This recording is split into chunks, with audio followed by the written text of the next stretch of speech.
Aujourd'hui, on va parler de la dépine et on va voir un petit peu ce qu'il en est au niveau de la dépine. À quoi on peut s'attendre au niveau de ces projets-là? Est-ce que c'est des projets qui sont pas un peu surévalués? On va en discuter justement dans cette vidéo. Tu vas voir qu'il y a pas mal de choses quand même à voir au niveau de ces projets-là. Pense à me mettre un petit pouce bleu, à t'abonner à la chaîne si t'es pas abonné. Je te rappelle que tu peux me soutenir en allant sur patreon.com/makertronic. Tu peux avoir mes vidéos exclusives sur le minage de crypto-monnaies. Moi, je suis mineur, je suis même spec miner de crypto-monnaies depuis 2018-2019. Donc, j'ai pas vraiment miné beaucoup d'Ethereum, une petite dizaine peut-être, maximum. Et depuis, je fais que du spec mining. C'est quelque chose qui est sympa parce que ça permet de rentrer dans les projets avant tout le monde et surtout voilà, de rentrer dans les projets avant même qu'ils soient listés. Donc, c'est pas des trucs que on a souvent l'occasion de pouvoir faire en crypto-monnaie. Et le minage et les projets qui sont en Proof of Work permettent parfois ce genre de choses, ce qui peut, ma foi, être relativement intéressant, pécuniairement parlant. Et puis sinon, voilà, je te rappelle que je suis pas conseiller financier. Donc, si tu cherches un conseil financier, ma foi, à mon avis, je pense qu'il vaut mieux que tu appelles quelqu'un qui pourra t'aider au niveau de ses conseils financiers. Moi, je ne suis pas conseiller financier. Alors, on va parler aujourd'hui de la DePIN, la Decentralized Physical Infrastructure Network. Waouh, quel nom ultra ronflant. Alors, c'est un truc qui a fait son apparition dans le monde de la crypto il y a à peu près 3-4 ans. Un petit peu après le dernier bull run. Et il y a eu une hype assez intéressante dessus. Alors depuis, ce sont des projets qui vivotent un petit peu, qui ont un petit peu du mal, parce que la promesse qu'ils avaient faite, malheureusement, n'est toujours pas là, n'a toujours pas été tenue. Alors, quelle est la promesse qu'ils font? La promesse qu'ils font, c'est qu'ils vont décentraliser les calculs. Grosso modo, chacun, chez soi, peut avoir un mini-centre de données. Donc ça peut être juste quelques ordinateurs ou des cartes graphiques, tu vois, ou ce genre de choses, quoi. Donc l'idée, c'est de décentraliser les centres de données qui sont actuellement extrêmement centralisés, souvent pour de bonnes raisons d'ailleurs, mais parce que ça permet de diminuer les coûts au niveau de la maintenance. Et ça permet, donc eux, ce qu'ils veulent, c'est décentraliser l'informatique, le calcul, l'hébergement de données. Voilà, ça peut être plein de choses, mais grosso modo, généralement, c'est soit de l'hébergement de données, soit du calcul, quoi. Et donc, en décentralisant, l'idée, c'est de surfer sur la vague qu'il y avait eu avant, qui était la vague de la DeFi. Donc, c'était elle aussi une hype au niveau de la DeFi. Hype qui est toujours plus ou moins présente, puisque c'est vrai que quand tu as un marché comme en ce moment, qui est un marché pourri, tu prends tes USDT, tu liquides tout, tu prends tes USDT, tu les fous à 10-15% sur plein de plateformes différentes, histoire de limiter les risques, en attendant que le truc remonte pour pouvoir commencer à racheter quand ça va remonter, quoi. Voilà, donc tu vois, la décentralisation, qui est un des moteurs principaux des crypto-monnaies, qui est malheureusement assez oublié désormais de nos jours. On l'a vu sur ce bull run où c'était la hype des meme coins et ce genre de trucs. Plus personne n'en a rien à foutre de la décentralisation. Là, au niveau de la DePIN, tu vas voir qu'on n'est plus très loin de la même chose, où plus personne n'en a un peu rien à foutre de la DePIN, en fait. Et le problème, c'est que c'est surtout le modèle économique qui est derrière la DePIN. Alors, l'idée derrière la DePIN, donc, c'est de décentraliser les centres de données et donc de proposer, c'est un modèle économique inversé, parce que eux, ils vont d'abord, ces projets-là, c'est ce qu'ils font quasiment tous, au lieu d'aller chercher d'abord des clients et après développer un produit que tu peux vendre à tes clients, eux, ils font le contraire. Donc les projets DePIN, ils vont proposer un projet où ils vont décentraliser quelque chose. Par exemple, pour Tao, ça va être l'intelligence artificielle. Tao qui est le premier, qu'on va regarder un petit peu en détail tout à l'heure. Ou Filecoin, où eux, ils vont proposer de l'hébergement de fichiers. Donc eux, ils vont proposer un service d'abord. Ils vont imaginer et proposer un service. Et derrière, ils n'ont pas de clients. Et ils vont attendre, du coup, que les clients arrivent. Donc c'est un peu mettre la charrue avant les bœufs. Donc là, en termes plus techniques, on est sur une approche qui s'appelle offre d'abord. C'est-à-dire qu'il commence par offrir quelque chose et après il voit si le poisson, bah, il mord, quoi. En gros, c'est ça, hein, le principe, hein.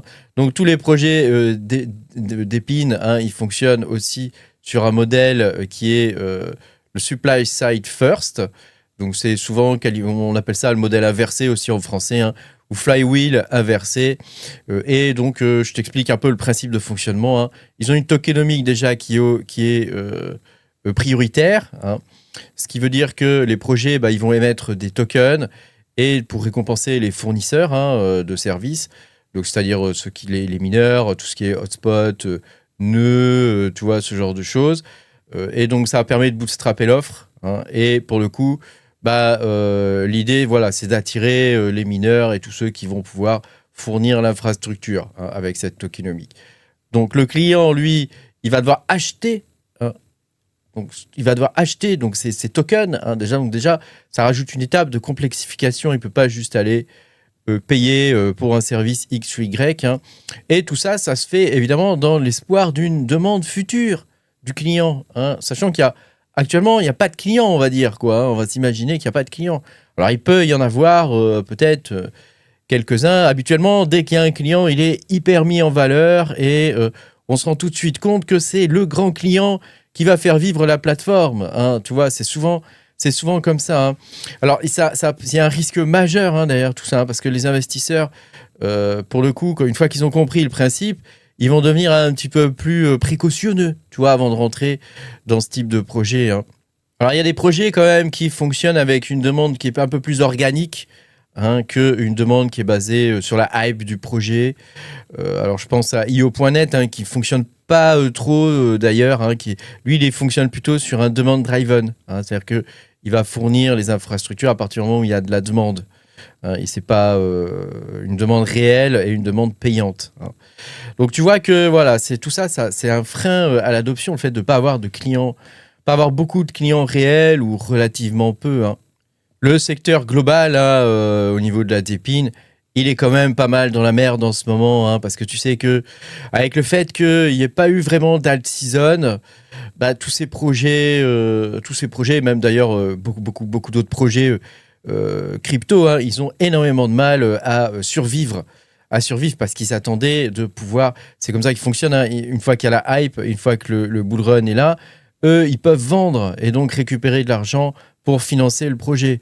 Ah, c'est un peu l'idée, quoi, du fonctionnement des altcoins, hein, en règle générale. Et en particulier aussi sur la Dépine, où c'est extrêmement important de pouvoir créer une hype de façon à ce que les gens, bah, ils achètent ton projet, hein, et que toi, tu puisses voilà, faire subvenir aux besoins des mineurs, des mainteneurs de nodes, etc. etc. hein. Donc tu vois qu'il y a quand même des conséquences assez importantes au fait qu'il n'y ait pas eu d'alt season cette année au niveau de tous ces projets-là. Donc je pense qu'il y a un véritable risque d'effondrement, hein, au niveau de ces projets-là, hein. À partir du moment où déjà ils ne délivrent pas la promesse, c'est-à-dire que bah, ils fournissent une infrastructure sans client, à partir du moment où ils ne délivrent pas la promesse, bah, il y a un risque d'effondrement au niveau du prix, hein, ça c'est certain. Et puis il y a aussi le fait qu'il y a à boire et à manger, hein, quand tu vas dans le secteur d'Épine sur CoinGecko, bah, il y a vraiment à boire et à manger. On a de l'intelligence artificielle, du fichier, de la vie privée. Beldex, alors là, très étonné, hein, qu'est-ce qu'il fait là, Beldex? C'est des smart nodes, privacy, smart nodes, quoi. Hein, qu'est-ce qu'il fait là? Il y a Render, donc Render, bah, comme son nom l'indique, hein, c'est une ferme de rendu 3D, hein, il y a énormément de fermes de rendu 3D. Bon, là, il se trouve que c'est une ferme de rendu 3D qui surfe sur la hype, voilà, de l'intelligence artificielle. Bon, ils ont su attraper le truc au vol. Ça a plus ou moins fonctionné pendant ce dernier bull run. Enfin, ça reste quand même pas terrible, hein. Après, t'as The Graph, t'as BitTorrent. BitTorrent, non mais je te jure. Il y a IOTA qui a surfé sur la vague de tous les petits objets connectés et tout ça, hein, dont le créateur de IOTA, depuis, il est sur Cubic, hein, qui lui aussi surfe sur la vague de l'IA, de l'intelligence artificielle, et lui, il surfe sur l'AGI, hein, l'intelligence artificielle générale, hein. Donc, tu vois que c'est beaucoup de promesses, avec pas toujours quelque chose de sérieux qui est produit derrière. Donc, ça donne pas une image vraiment très sérieuse, hein, de la Dépine. La Dépine, en règle générale, ne donne pas une image très sérieuse quand même, à part peut-être pour Tao, où il y a de véritables projets, les subnets derrière, qui génèrent de véritables revenus. On va dire que pour le reste, c'est quand même assez difficile. Hein. Regarde Theta Fuel, avec la promesse de décentraliser les flux vidéo. Bon, il y a Grass aussi, hein, donc ça c'est un petit machin que tu installes sur ton ordi, qui est censé décentraliser. Le calcul, bon, tu vois, énormément de projets où il n'y a pas véritablement d'intérêt. Il y a une idée, mais derrière, c'est l'idée qui prime et c'est pas la véritable mise en œuvre. Hein. Il n'y a pas de véritable modèle économique derrière au final. Et on se retrouve avec toutes sortes de projets qui sont un petit peu creux, quoi. Hein, un petit peu creux. Le seul qui s'en sort réellement, j'ai envie de dire, c'est réellement et encore, hein, c'est BitTensor. Parce que sur BitTensor, tu as quand même les subnets. Et donc, il y a quelques subnets hein, qui fonctionnent assez bien et qui génèrent des revenus. Alors, ça reste des revenus quand même relativement modestes, hein, puisqu'on parle d'à peu près 10 millions de dollars, il me semble. Hein. Donc, il y a quand même 2,2 milliards de market cap, il me semble, sur Tao, hein, quelque chose comme ça. Hein. Bon, ça peut varier en fonction du moment où tu regardes la vidéo. Donc, c'est vrai que 10 millions de dollars de revenus, voilà. Après, Tao, il est taillé pour être en compétition. Tu vois, ils le disent ici hein, avec OpenAI, Google, Anthropic. Est-ce que vraiment on est sérieux là, les mecs qui investissent des dizaines de milliards, des 500 milliards, 300 milliards dans des data centers, etc. Est-ce qu'on est sérieux sur le fait que Tao est véritablement en compétition avec Google, qui fabrique ses propres puces par exemple, avec OpenAI, hein, qui est littéralement le pionnier hein, de l'intelligence artificielle, ou Anthropic, qui est actuellement insurpassable hein, en termes de code et d'intégration hein, dans des logiciels pour coder. Hein. Quoique le dernier Anti-Gravity hein, de Google hein, est assez fantastique. Hein. Donc c'est vrai que moi, si on me propose actuellement quelque chose comme Claude Code ou Anti-Gravity sur Tao, de façon à ce que je puisse l'utiliser quasiment gratuitement, hein, puisque actuellement, Anti-Gravity, c'est gratuit, et Anthropic, c'est dans les 30 balles par mois. Quoi. Donc c'est vrai qu'il n'y a pas d'offre. Hein. Moi, je ne connais pas d'offre au niveau de Tao qui permet de faire ça, et surtout qui offre une puissance hein, au niveau de l'écriture du code qui soit équivalente, quoi, hein, ou même Grok.ai. Hein. C'est vrai que si tu vas sur XAI, c'est un truc de dingue, hein, la partie Imagine, avec des images et des films et des choses comme ça. Je veux dire, tout est intégré, tout est bien fait. Le client arrive, il a juste à payer ses 30 balles. Bon, voilà, on n'en est pas encore là, je pense, au niveau de Tao, malheureusement. Malheureusement, j'ai envie de dire. Hein. Alors, bon, c'est bien, hein, parce que tous ces projets-là, ils ont comment dire, ils ont de l'ambition, tu vois, ils ont de l'ambition, ils sont là, ils disent, voilà, nous, on veut faire ça, on veut devenir le Google de l'intelligence artificielle, mais décentralisé.